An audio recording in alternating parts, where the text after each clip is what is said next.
Have you ever wondered how sometimes sex can be the best moment of your life, but other times it becomes an absolute disaster? It was at that moment that my life was destroyed, and I didn't like it at all. Sometimes things don't go according to plan. Let's take my business, for example. I'm good at what I do, but for some reason known only to the gods of fate, I've been struggling to succeed lately. Things just aren't going well. Yes, the situation was tense, but we held on. Hell, we were still able to pay for our daughter's college fees, so maybe it wasn't so bad, right? But I noticed that it affected not only my mood, but also the state of my wife, Katie. The past week has only reinforced my belief that I have completely lost control of my life. Although this may not be entirely true, I understand that I can influence small things, but important things seem completely beyond my control. And then a double blow hit me. I had just received the test results from the doctor, who was sitting on the coffee table in front of me. Cancer, leukemia, you may think so, and to some extent, I wish it were so. Degenerative cardiomyopathy. Yes, this is closer to the truth. My heart is slowly failing. But to my regret, not as quickly as I would like. I sat in my cozy rocking chair and felt so disgusting that I could barely breathe. Why did I feel so bad? Well, I just found out that I have a whole bunch of minor, sexually transmitted infections. Yes, everything can be cured with a course of strong antibiotics, but the fact itself was disgusting to me. If you've read my wife's story about her extracurricular activities, you probably already know where I'm going with this. I just found out that my wonderful, loving, and adored wife is a girl who sells her sexual services, and, as far as I can determine, she has been doing this for almost 3 years. This thought made me feel nauseous. How can you live for 3 years with a girl of easy virtue and not know about it? Was I really that blind? The only explanation I can think of is yes and trust. I trusted this bitch, and she stabbed me in the back, according to her own words, more than 70 times. That's not counting the 11 or so regular customers who regularly visited her lust warehouse. I felt not like a husband, but like a colander. How can you love a person and do this to him for 3 years in a row? If you ask her, she will say that she loves me. She will try to sugarcoat it and call herself a sex service or escort provider. What nonsense. Let me paraphrase Shakespeare. What's in a name?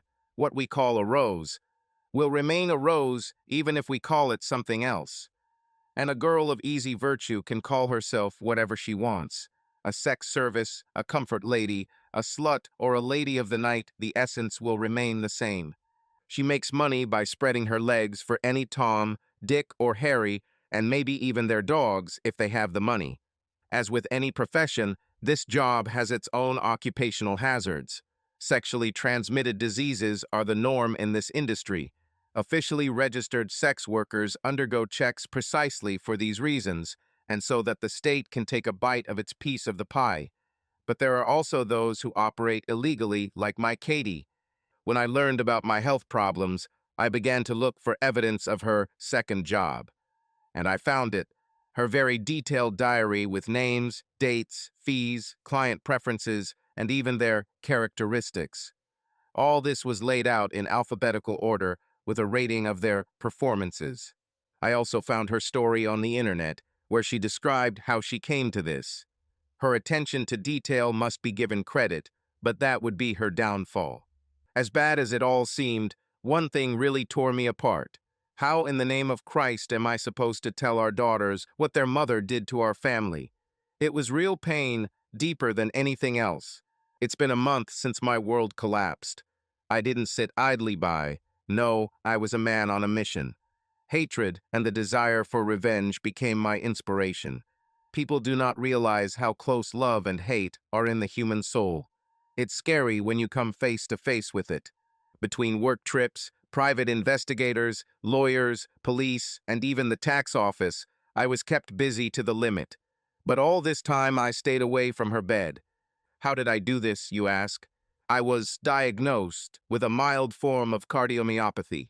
I convinced this girl of easy virtue who was cheating on me that I was taking pills that caused side effects, in particular impotence. She, of course, was indignant, but I did not give in. I even seriously researched the symptoms and remedies on the internet so that she wouldn't suspect anything. Don't forget, her main job was as a nurse. I had to come up with something really believable. She tried to cure my problem, but every time I imagined her with her legs spread under some fat client, I immediately started to feel sick. She finally gave in, and I even bought her a sex toy so she wouldn't get bored. Although from her look, I realized that she was seriously considering sticking it in some unwanted place for me. But there was a moment here that was confusing. Working in a hospital, it would seem that she should have been taking care of her health, but no. Maybe her brain was already so damaged from constant maintenance that she simply could not connect one with the other. All this has led me to today. When I returned home a day earlier than she expected, I noticed how nervous she was. "Jeff, are you home? It's early after all. You said you'd only be back on Friday, right?" "Yes, Kat, I decided to come early." "How was your day?" I asked, although I knew that she had most likely just returned from work. She quickly went upstairs, and soon I heard the sound of the shower. Apparently, she urgently needed to wash away the traces of her next shift. When she came back down, drying her hair with a towel, her voice sounded cautious. "Honey, are you okay?" "Yes, Kat, everything's just wonderful. I have good and bad news for you. Which ones should we start with?" "Oh God, only good ones, please. My day has been full of ups and downs. I need something good." "Well, the doctor stopped my heart medications, and now everything is working like clockwork," I said with a smile. You'd think the damn woman had won the lottery or something the way she screamed. "Oh, honey, this is simply the best news I've heard in a long time. I was so upset that I couldn't show my man how much he meant to me. I think this is cause for celebration." In the bedroom, I looked at my watch. Probably not. See, this is where the bad news starts. You simply won't have time with all the interviews, meetings, and speaking engagements that will take up most of your time. This stupid, easygoing girl looked puzzled. She had such a stupid smile on her face that it almost made me laugh. I admit I was intentionally a little vague, and I enjoyed it immensely. I don't seem to have anything planned, as far as I remember, certainly nothing in the next hour. Her hints and facial expression, "Shut up, I understand everything," clearly betrayed her intentions. Even if we have time for a quick 5 minutes, I honestly don't intend to go back to the thing that got me pumped full of drugs for 2 months for all sorts of nasty things. Kat, bless her cheating soul, just stood there, trying to figure out what I was talking about. "You speak in riddles, honey. Stop it and just say it directly." "Kat, the medications I was taking were not for cardiomyopathy. These were antibiotics to treat a bunch of nasty viruses. Can you imagine what I thought when the doctor accused me of cheating on my wife, especially knowing that I had only slept with one woman?" Kat just stood there, and her face suddenly became serious. "What are you trying to say?" "Enough, Kat. You've put yourself in a trap, my dear. I have all the evidence to show that you cheated on me." Kat's face turned pale, and then she fell into a chair. "Oh God, no, no, no. Is this some kind of cruel joke?" I nodded, looking at her as she sat there with tears in her eyes. "Yes, Caitlin, it's a joke. A very sick, pathetic joke, and I was the victim, but I survived it, and now the joke is on you. Can you say the same?" "It didn't mean anything, honey. I didn't love him, it was just sex." I looked into her eyes, wet with tears, and shook my head. She was clearly grasping at straws, trying to distract me from the truth. "It was a mistake, and only once." I raised my hand, a contemptuous grin frozen on my face. "Spare me the lies, you damn harlot. If you have no self-respect, at least show me some respect. For 3 years you treated me and our family like fools. You put my health, and maybe our daughter's health, at risk. It's time for you, my sweet innocent cheating wife, to stop servicing men. It interferes with your breathing, and therefore the supply of oxygen to your brain. Idiots like you already have few gray cells, so we need to take care of the ones we have." I know I was particularly harsh in tone, every word dripping with venom. I just lost my temper and took it all out on her. Kat turned pale at my words, which she had never encountered before even in our most bitter quarrels. She just sat there looking at me, physically shaking. I found your diary, you stupid chicken. You are a pathetic woman of easy virtue, but, I admit, very successful. I have no idea how you managed to hide this for so long with your complete disregard for basic hygiene. At these words, Kat vomited directly on herself. I got up and went to the bathroom to get a towel, not so much for her as for myself. I had a feeling that the conversation was not over yet, and I felt sick looking at her in this state. When she had tidied herself up a little, she began. Please, honey, I know we can overcome this mistake if we try. I love you and I know that you love me. I did it for us, for the family.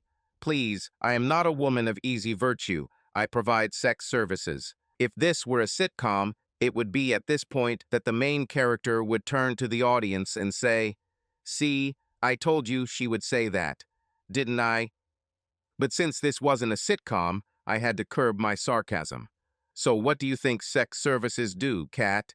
She began to explain her responsibilities, but I interrupted her. Shut up, dumbass. It was a rhetorical question. Damn it. You have the mental development of a 5-year-old. No matter what you call it, the result is the same. You have sex for money. You lie down on your back, and some dirty loser, unable to have a normal relationship, satisfies his base needs in one of your body parts. That's the whole point. Kat's shoulders sank as if the weight of the world had fallen on them, and then she whispered, barely audible. I'll call Caroline and tell her I'm leaving. After this, can we sit down and talk? I know if you understand why I did this, we can get through this together. The money was for our future, for our pension. I never intended to keep them. You were right, I was good at what I did. We have almost $500,000 in our retirement fund. I looked at my watch again and shook my head. No, we don't have them. And don't bother calling Caroline. I guess she already knows what your situation is. She's unlikely to care about you because she herself has enough problems right now. Kat looked me in the eye and asked the question she was probably most afraid of. Why? What are you going to do? I have money. They are in a separate bank account. I don't need to do anything now. What's done is done. Like your decision to sell yourself and destroy our marriage, there is no going back. Caroline and her husband are now most likely sitting in a police station, answering to pimping charges. If you don't decide to run away and hide under a rock somewhere, then within 10 to 15 minutes the police will come for you, and they will take you to Caroline. Perhaps they will even let you be in the same cell, and then you can tell her that now you have been truly fucked, and this time it was your faithful husband. But I highly doubt you'll be on their Christmas card list this year. Oh God, no, please, not this. You have to help me, Jeffrey. I don't want to go to jail. You should have thought about this earlier, while these idiots were pouring their infections into you, which you then brought home to your loving husband. You're on your own now, honey. It took me a hell of a lot of effort to pull myself out of your shit. After the police are done with you, the tax office will take over your skin. All your bank accounts are frozen. You don't have a penny. At these words, Kat became more animated. Why did you do this? Are you crazy? This is almost $500,000 that I earned with my work. I told you this was for us, and now we have nothing. How were you even going to explain where this money came from without telling me the source of its origin? Kat looked at the floor. I don't know. I didn't think about it. I figured we could say we won the lottery or something. The pathetic expression on her face clearly showed that she herself did not believe that it would work. To answer your statement, Kat, you are mistaken. You have nothing but the clothes you are wearing. After the court finds you guilty of sex trafficking, and while you sit in your uncomfortable cell, I will divorce your infectious body and take everything that belonged to our marriage. I still have my money and property, and once I deal with Caroline, her idiotic husband, and all your clients from your magazine for destroying family ties, perhaps I can retire and live like a king. It seemed like the gravity of the situation had finally sunk in. You really hate me that much, don't you? She looked down at her hands and sighed. I don't understand how you could do this to me if you once loved me. Maybe you've never loved. I love you, Jeffrey. This has nothing to do with us. I never wanted to hurt you, so how could you hurt me? Why do they always say such things? Tears began to flow again. I almost ignored her question and answered instead. Don't you dare say that I didn't love you. It wasn't me who cheated and brought home sexually transmitted diseases to my wife. How long should I have waited until you brought something more serious like AIDS or hepatitis C? God, woman, you work in a hospital. Hasn't it occurred to you to get checked regularly? Kat shook her head, trying to come up with a coherent answer. I couldn't get checked. I'm too famous in our community for words to get out. This is not like street sex service. The clients I worked with were normal businessmen who just wanted company for the evening. So I just put it out of my mind and convinced myself that nothing would happen to me. Have you ever thought that one or two of these normal businessmen could very well use the services of street women of easy virtue? Kathleen just stared at the floor in front of her without saying anything. How long did you think you could hide it until someone found out and reported it to the police? Until I'm dragged into your nightmare as Caroline's husband.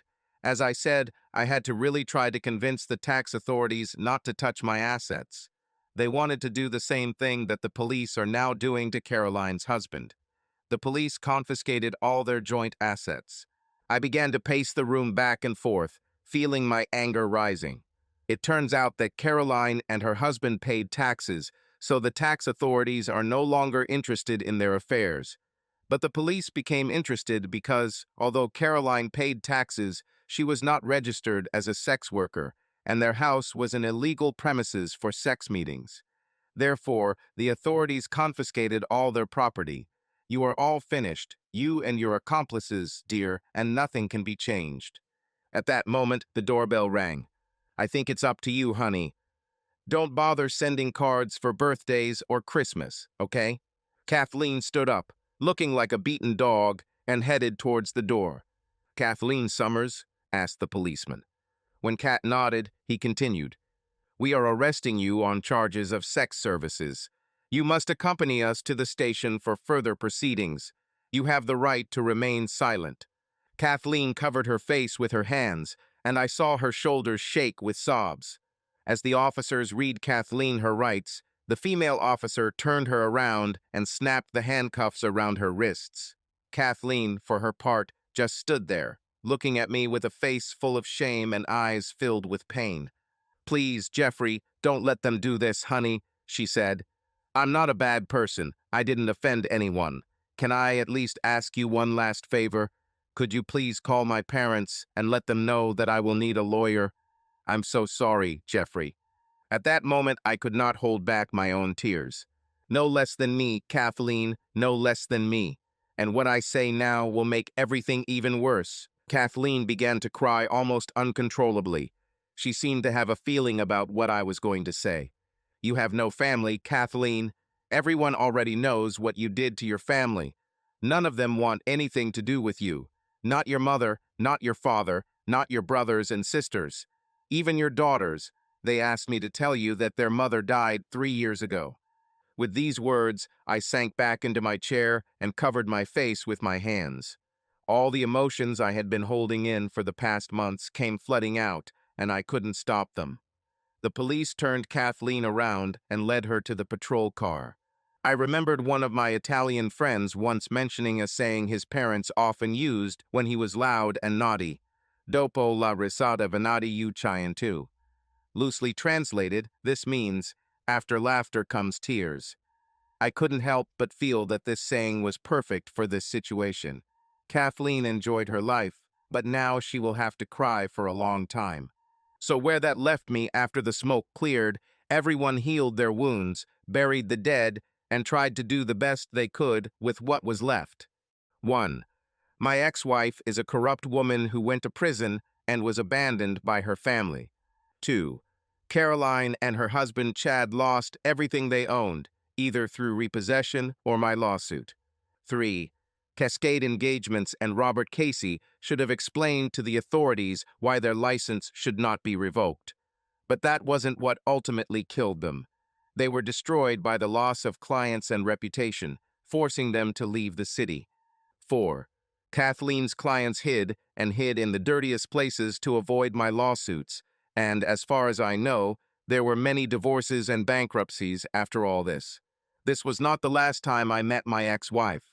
I saw her again shortly after she was up on parole after serving 9 months of a 1-year sentence on sex trafficking charges. They say that then some politician was re-elected and she was given the maximum term. I was told that a year for a first crime is rare, but the authorities wanted to show that they were cleaning up the mess. All this, of course, is political bluster and nonsense, because no one will ever be able to eradicate the oldest profession in the world. Kat was wearing the same clothes she'd left home in, but they didn't fit her well now she'd put on a lot of weight, and now these things only emphasized her plumpness. Seeing me, she turned around and, crying, ran into the crowd. Even then, I didn't feel much pity for her. I was too consumed by my own demons. It was another 2 years before I encountered her again. "Hello, Jeffrey." I looked up and saw Kathleen standing nervously in front of my table, shifting from foot to foot. This time she looked quite presentable, if not beautiful, although it was clear that time and circumstances had left their mark. She looked like a tired old woman of easy virtue, although I decided to refrain from such thoughts for the sake of decency. "Kathleen." I looked back to see who was in the club at that time. "What brings you here? What do you want?" I tried to keep the bitterness out of my voice, although I'm not sure I succeeded. Kat looked over her shoulder. "Yes, Jeff, I'm still a woman who has sex for money, old, worn out, but legal. Still working, trying to make ends meet. Are you afraid that someone will recognize me and think that you are now associating with the dregs of society?" I just shrugged. "We both have reputations to protect. I see no reason to jeopardize it." My sarcasm made itself felt. Kat nervously opened her purse. "I need to talk to you, Jeffrey. I need to know how the girls are doing. I never abandoned them, you have to believe me. It makes me sick to think that I will never see or talk to them again. I tried to talk to my family, but my mom and dad just slammed the door on me, and neither my sisters nor brother wanted to talk to me." Kat started crying. "Please, Jeffrey, I know I've done unforgivable things, but I need to at least know how girls live, at least something, so as not to go crazy. I'm ready to get on my knees and beg if necessary. Give me an hour of your time, and I'll never bother you again. I don't know if it was time that influenced me or the fact that I myself had difficulty leaving the past behind. I guess I needed closure on that chapter too, so I gave in and looked at my watch. I have a date, and I'm waiting for her to come. Meet me in the park, on the corner of 10th and Weeks, tomorrow at noon. Lunch at my expense." Kathleen beamed and nearly stammered, thanking me. "Oh, thank you so much, Jeffrey. You have no idea how important this is to me. I promise I won't put pressure on you. Thank you, and thank you again." She retreated with a smile filled with tears. "I think I'll get my cheating ass out of here before your lady comes and thinks your standards have fallen through the cracks. Thanks again. I'll be in the park tomorrow at noon sharp." With these words, she quickly disappeared. As I waited for Dana to arrive, I wondered what might happen when I met Kathleen. Since the day Kathleen was arrested, my life has not been like heaven. I didn't feel the need to work, but I continued to do it rather to keep myself busy and not because of material need. I devote most of my time to charity and working for non-profit organizations. I am especially interested in the fund for helping patients with cystic fibrosis since the child of my longtime friend suffers from this disease. This is a serious and practically incurable disease. These things help me take my mind off the divorce, but they don't completely erase the memories from my mind. I spent many nights awake wondering where I went wrong. Was there a time when I might have diverted Kathleen from her chosen path? I know this has greatly impacted my current relationship. Now I have a cynical approach. Find it, use it, forget it. Rarely do any of my relationships last more than a month or two. I miss the closeness I felt with Kathleen, and I'm starting to feel angry again. I was a little distracted by Dana when she finally arrived. helping to temporarily push the dark thoughts into the far corner of my mind. The park I chose for our meeting was uncrowded and had a cozy, secluded picnic table. It's not like I needed this table for the same reasons as before. Kathleen was already there, sitting with her back to me and looking at the line of bushes hiding the place. What surprised me was that I myself arrived almost an hour earlier, and she was already waiting. Her clothes looked modest, but clean and neat. However, these were clearly items with a low social value, as if from a charity giveaway. I thought about letting her wait a little longer, but realized that would be petty and wouldn't really matter when exactly we agreed to meet. "Did you spend the night here?" I asked. Kat jumped and turned around sharply at the sound of my voice. "Oh God, you scared me." But she quickly pulled herself together. No, I don't have much to do in the morning, and contrary to what you might have thought yesterday, I didn't work last night. So I went to bed early. I woke up this morning nervous because I didn't know if you would come. Not knowing if you would confront me at the last moment with the fact that it was a joke or a form of revenge. I wanted to say something, but she raised her hand. Deep in my soul, I knew that you wouldn't do this. You're not that kind of person, but it still bothered me. I thought it was a sunny day and thought it would be useful to sit and think about what I wanted to say. "Okay, you have an hour," I replied.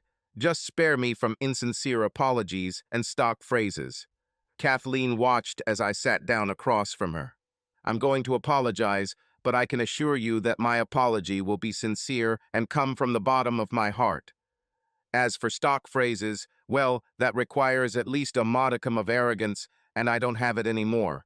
You deprived me of this many years ago. The life I lead now leaves no room for such feelings of self-importance, but at least I'm better off than Caroline."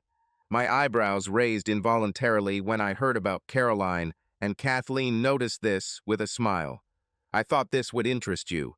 I live in a one-room apartment with a single bed, a chest of drawers, a small sink, and a microwave. It's a luxury compared to Caroline's life, and to be honest, I can't feel one bit of pity for her." Kathleen smiled slightly. "When we were imprisoned, she made it her goal to take revenge on me. I have no good feelings for her or her troubles. Caroline and Chad broke up. As it turns out, warts are a real pain." Kathleen chuckled quietly.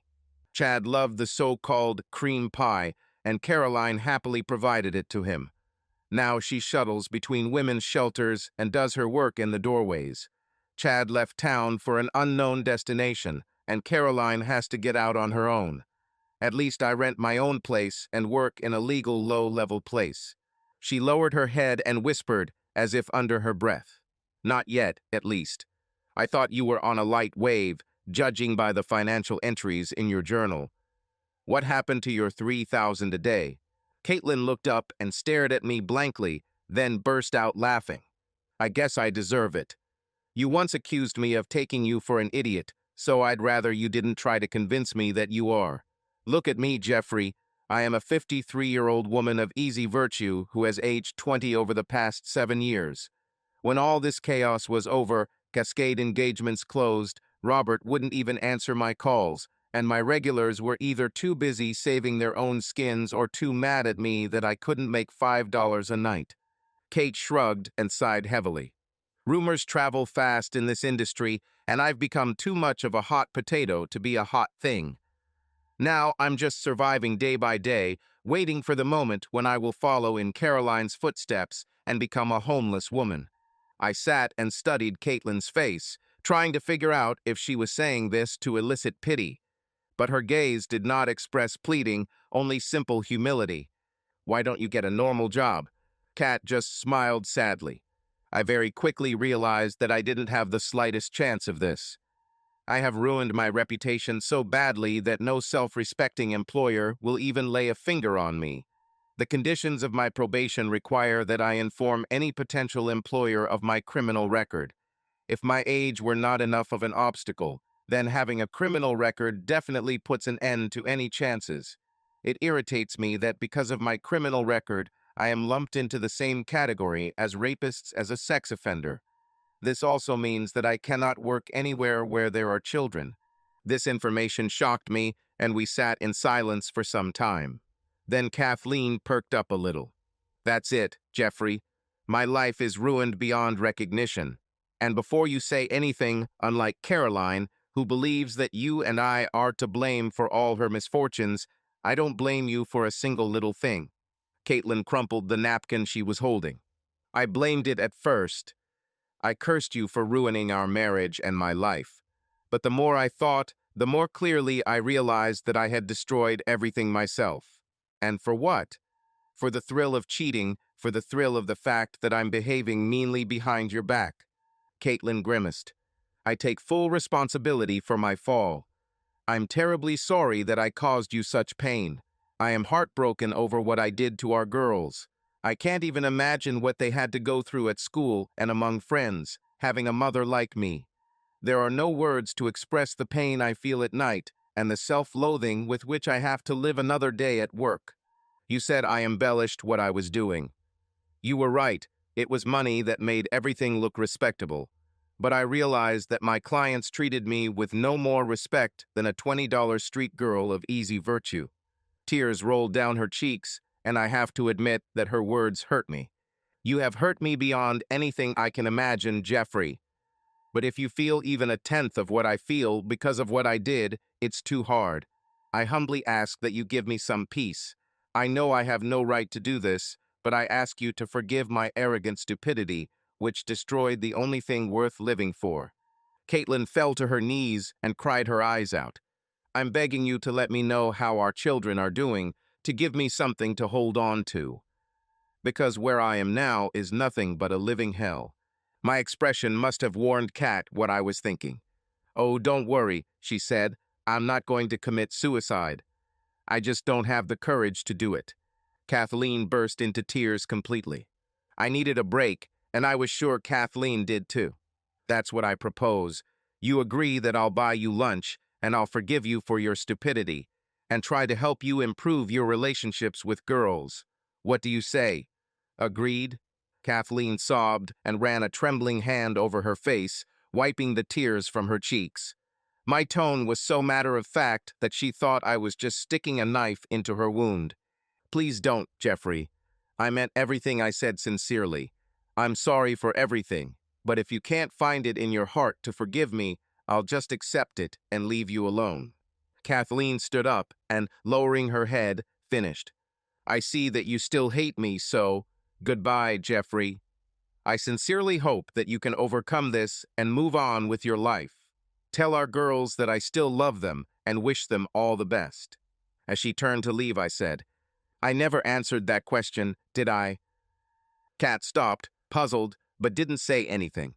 You asked the question before you left the day you were arrested. You said, you really hate me that much, don't you? You just repeated it. Kat nodded. Just to be clear, no, I didn't hate you, and even now I don't hate it. I hated what you did. I wanted to strangle you, I wanted to beat you to death, but not because I hated you, but because I loved you with all my heart, because you destroyed everything we had, my wife, my life, my family, our future, towards which we have been moving our entire life together. I loved you then, and in some perverted form I love you now. I brushed leaves off the table as I continued. Like you, I spent years thinking about everything that happened. When you left yesterday, I realized that I simply exchanged my wife of easy virtue for my ex-wife of easy virtue. I haven't decided anything. I simply whitewashed my life and hated it every time the old began to show through the new. Yes, you hurt me, but after I kicked you out, I started hurting myself, and I need to stop to find some peace. I looked her straight in the eyes. To do this, I need to give you forgiveness for something that, as you yourself said, does not deserve forgiveness. I forgive you, Katie, and although I cannot forget and cannot make promises, I will help where I can. But everything in life has its price, and my price is to let me buy you lunch. Katie stood there trying to decide whether to laugh or cry. In the end, I did both. Are you serious? Are you really, really serious? I smiled and nodded. Oh God, okay, if that's the price I have to pay.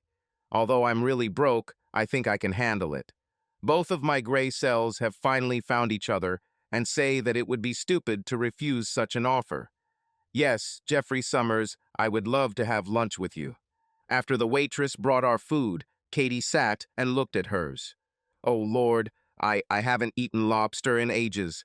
I hope I'm not drooling over my Sunday best dress. She raised her glass of wine and inhaled its aroma. I know it's temporary, but I miss it so much. And I see you remember my favorite wine.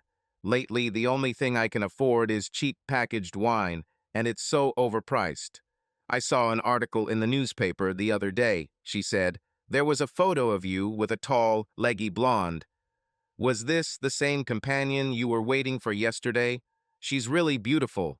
Kathleen tried to find out about my personal life, and I smiled. Yes, it was Dana. She's nothing, a typical blonde.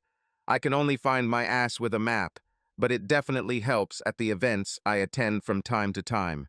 Katie looked at me for a long time. This is not the Jeffrey Summers I knew and loved. Am I the one who influenced you? In what sense? Made me cynical. In all the years I've known you, you've never put anyone down for their appearance or intelligence. I played with my food for a while before answering. I think yes, being deceived, ridiculed, and humiliated by someone you thought was your rock tends to destroy your faith in humanity.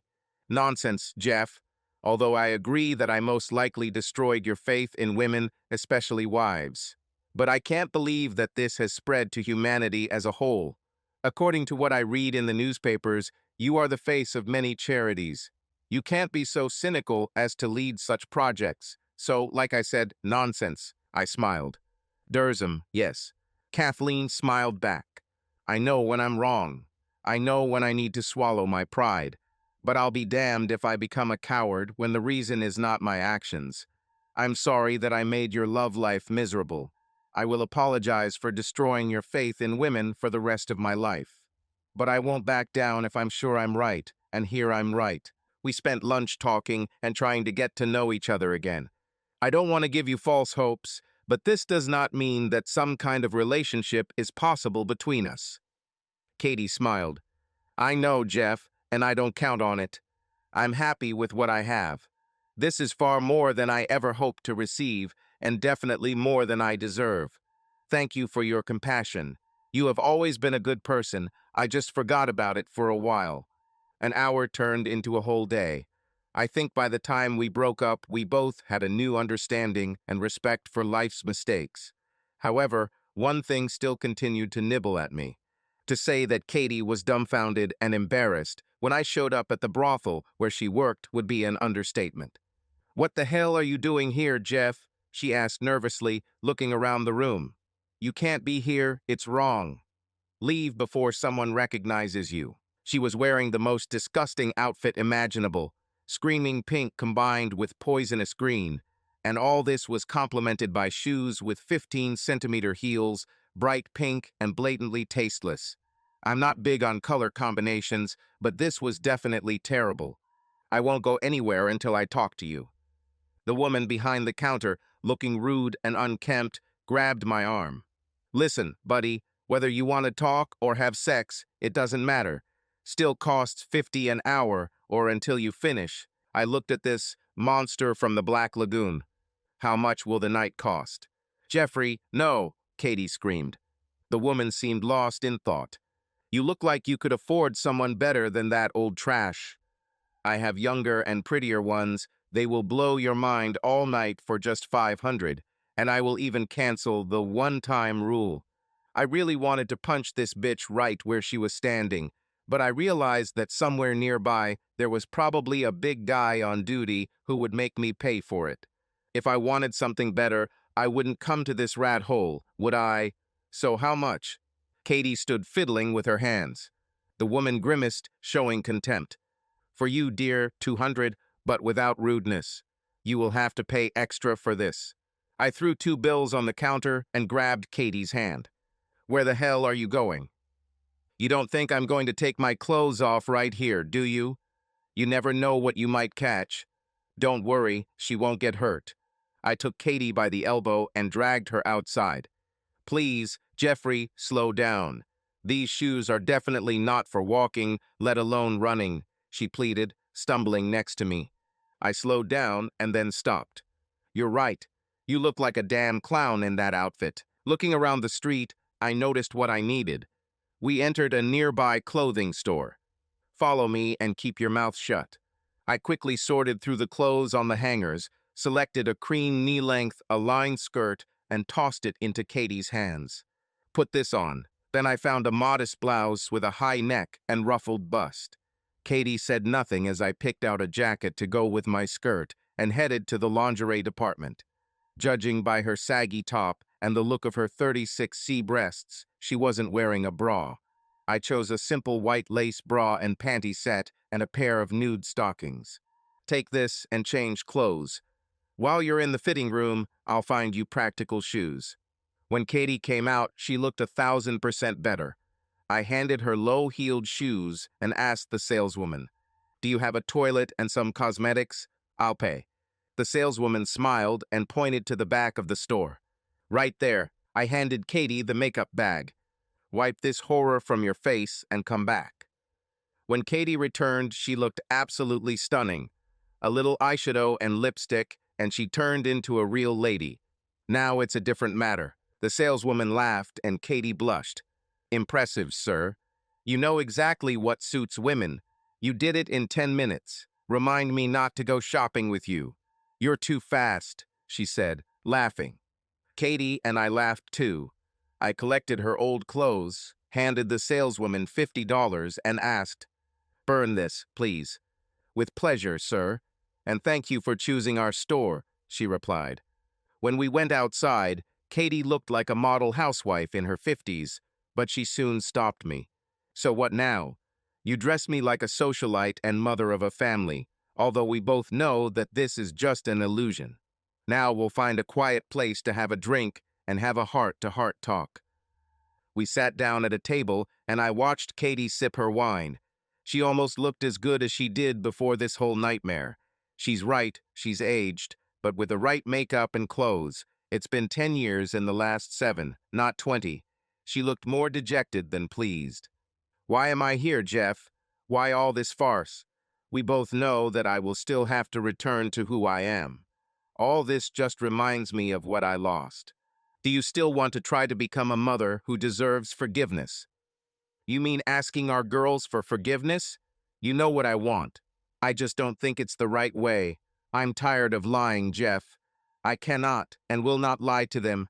They will immediately see this disguise and just laugh at me.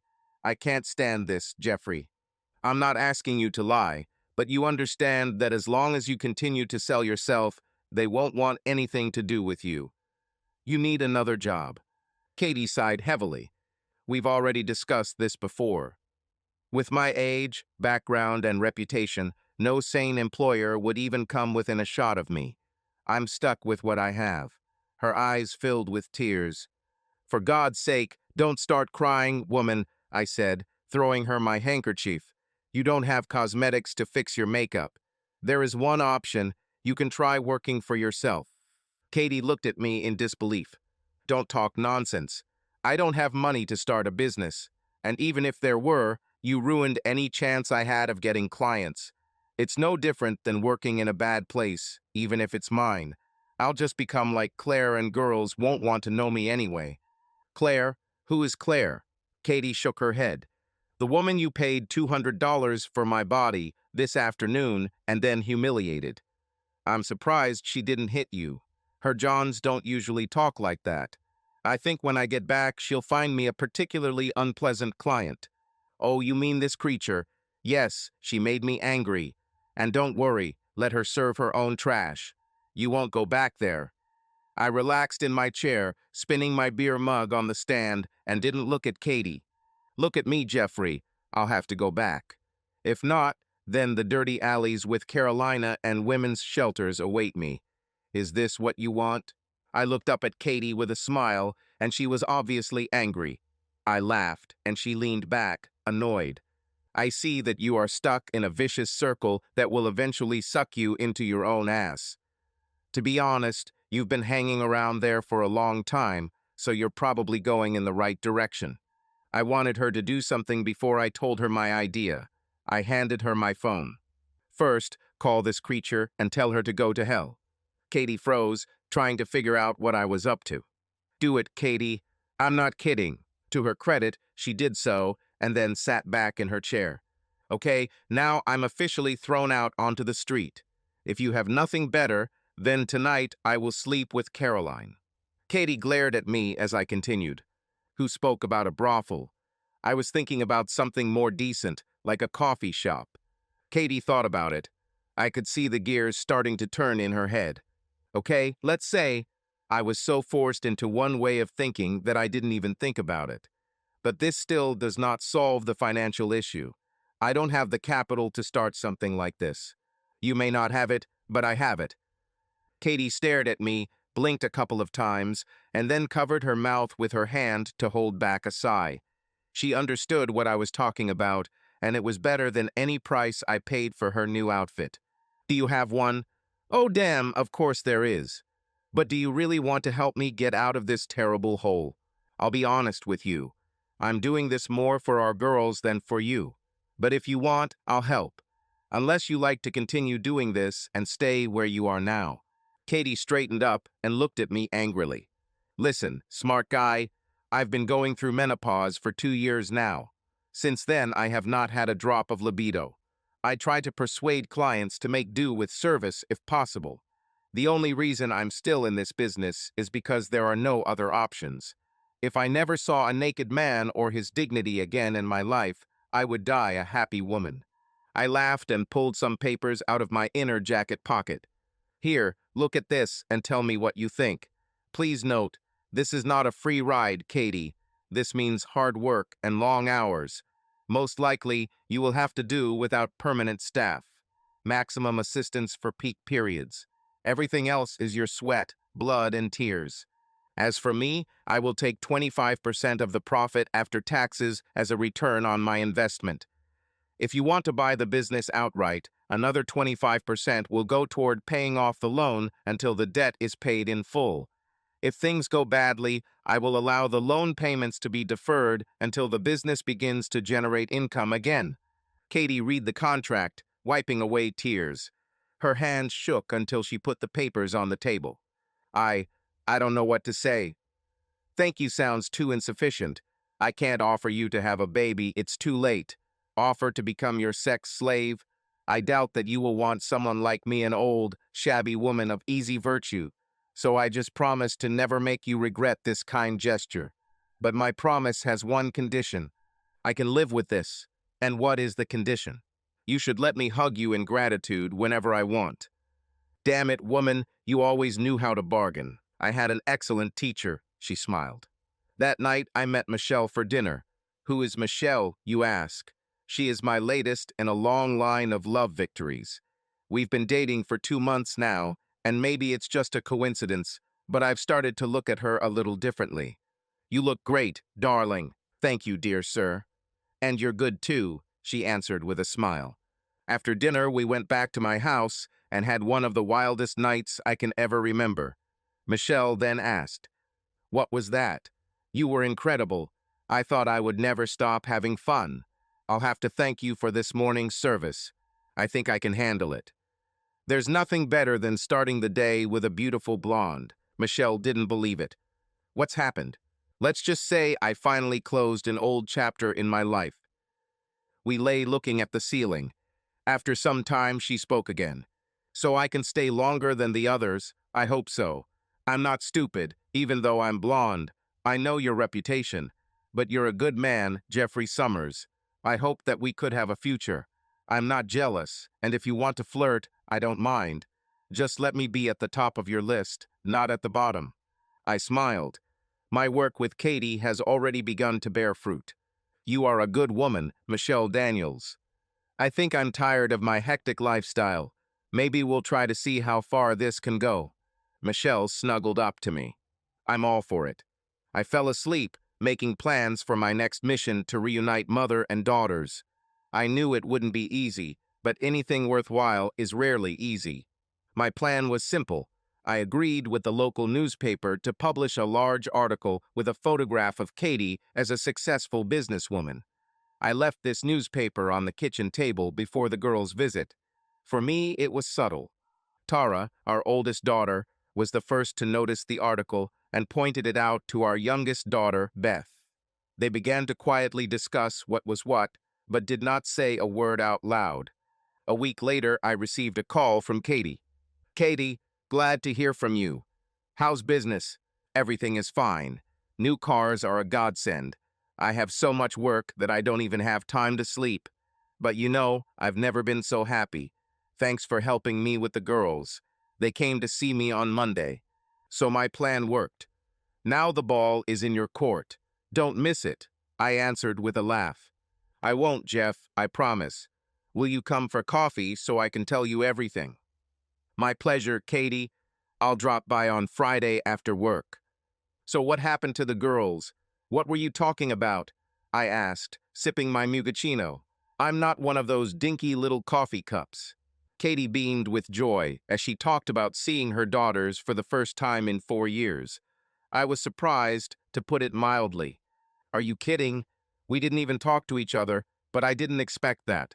The fact that they came and acknowledged my presence was more than I could have hoped for. I told Susie not to take money from them, but they insisted and also praised us for our service. These are the first steps towards reconciliation, and for this I have you to thank. After that, she hugged me so tightly that she almost strangled me. What a man doesn't do for peace and tranquility. Well, okay, someone has to. Over the next year, Katie gradually restored her relationships with the girls. Katie and I have no illusions. The previous closeness will not be returned, but I am sure that they will be able to build friendship. Maybe not as a mother and daughters, but perhaps as a beloved aunt and nieces. I'm just glad that after all this time, the wounds are healing and the fences can be mended, even if they will never be as straight as they used to be. Then things got a little more complicated, and if it weren't for my close connection with Michelle, the situation could have turned out much worse. One day, Katie called me and asked for help with her taxes. I agreed to pick her up after the cafe closed. I had just driven in when I saw the man swing at Katie and hit her right in the face. I jumped out of the car. She didn't back down or even flinch as she scolded him loudly as their voices carried through the evening air. You hit me one more time, and I guarantee it will be the last time you do it. I already told you, I don't do this anymore. Stupid damn easy woman. Do you think that now that you have this pathetic coffee shop, you have become a saint? A girl of easy virtue always remains like that in my eyes. There can never be enough men like you. So stop pretending, and I'll even pay you double the rate. Overnight, Katie noticed me, and something in her eyes told me not to interfere just yet. This fool didn't even know that I was standing right behind him, ready to intervene if he took a swing at her again. Robert, you're an idiot. Just because you now suffer because you can no longer line your pockets with income from sex work does not give you the right to mock me. Just because Jeff destroyed your gold mine doesn't give you the right to come here and come after me. You knew very well the dangers of hiring married women. What did you think would happen when one of the husbands found out he had been cuckolded? I've lost a lot more than you, so I'm sorry if I don't care about your suffering. I saw his rage. His body was literally shaking. I don't care about you or that idiot of your ex. Someone like you will fall again, and when this happens, I will be there to crush you so much that you will regret that your precious husband did not kill you, but only divorced you. Katie showed no sign of fear. She just answered defiantly. Well, then I definitely have nothing to worry about. I'm already in menopause, and I'm not interested in sex. So the temptation that made me enter into it one day is gone. You weren't that good even then, so now you're just a pathetic loser who can't handle being beaten by a better man. She looked straight into my eyes with a determination I hadn't seen in years. Robert swung again, but this time he was met by my fist. My blow put the full force of 200 pounds of pure muscle into him. Okay, maybe I exaggerated a little, but I still go to the gym regularly. Yes, and I have to in order to keep up with Michelle. She is 15 years younger than me, and I need to keep in shape, otherwise she would probably drive me into the grave in one night of love. My shoe, size 10 according to his family jewels, finally discouraged Robert from reproducing for at least 6 months. What a rag! What did you even see in him? I asked Katie. She sighed heavily. I don't know myself.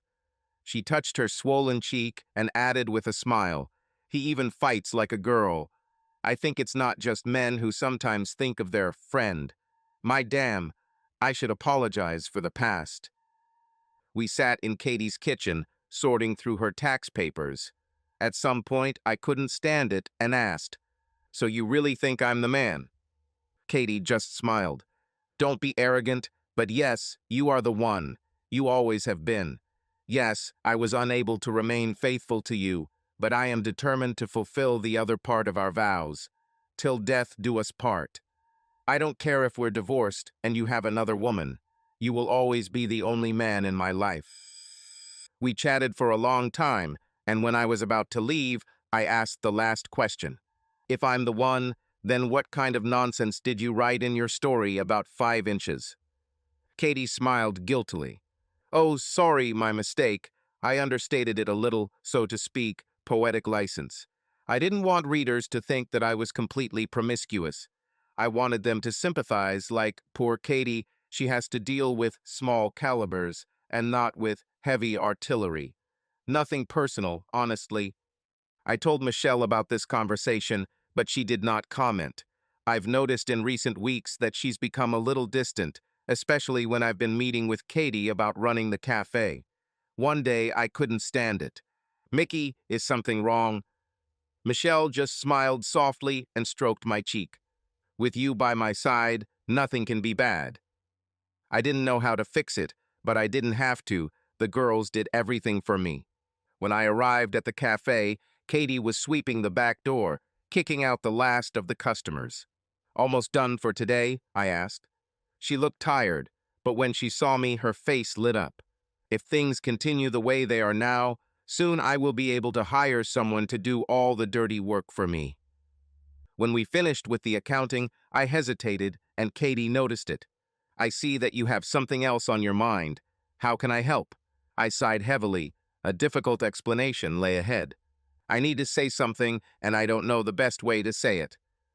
I think I can guess what it is, but I suggest we just say it outright. You've always been straightforward, Jeff, and I've always appreciated you for that. I think now that the business is back on its feet, I'd better step aside and let you take over completely.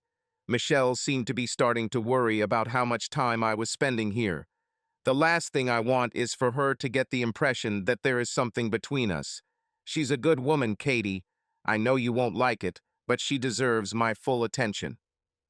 Katie's eyes filled with tears, but she tried to hold on. I know I will never have the chance to be intimate with you again, but I hope we can remain friends, at least as business partners. I shook my head. I don't know, Katie. Not sure if this will work. Michelle means a lot to me, and I don't want her to feel like she's competing with you for my love. Katie nodded, sighing heavily. I knew you'd say that, Jeff. Michelle and I have talked a lot, and she thinks it's good that I'm there to be your vest to cry on. As the saying goes, keep your friends close and your enemies closer. She believes that without me, she would have left you long ago. She even thanked me for not trying to take her away from you. She knows that you mentioned our incident with Robert and the subsequent conversation, and she believes that everything can work out. Katie smiled when she noticed my surprised look. Don't be surprised. You know very well that we both adore you. Michelle knows I love you and understands that I wouldn't do anything to steal you from her. I missed my chance, Jeff, and I banished him from my life. We both love you, but neither of us wants to stop the other from enjoying your company. Moreover, we both don't want any other gold digger trying to get her dirty paws on you. So we made a deal. Michelle is your wife. I know that you love her, and I know that she loves you as much as I once did. If you choose her, I will be sincerely happy, and I want to be your best friend and business partner if you accept me. Katie leaned back in her chair and smiled. Well, how do you like these arrangements, Jeffrey Summers? What could I say except, deal with each other, partner? Holding out my hand, I laughed. As one famous author would say, life goes on. Subscribe to our channel so that your love doesn't cheat on you, and go ahead and listen to the next story, because this story is nothing compared to the next one. If you're under 18, don't even think, click to the next one. Click to the next one. Click to the next one.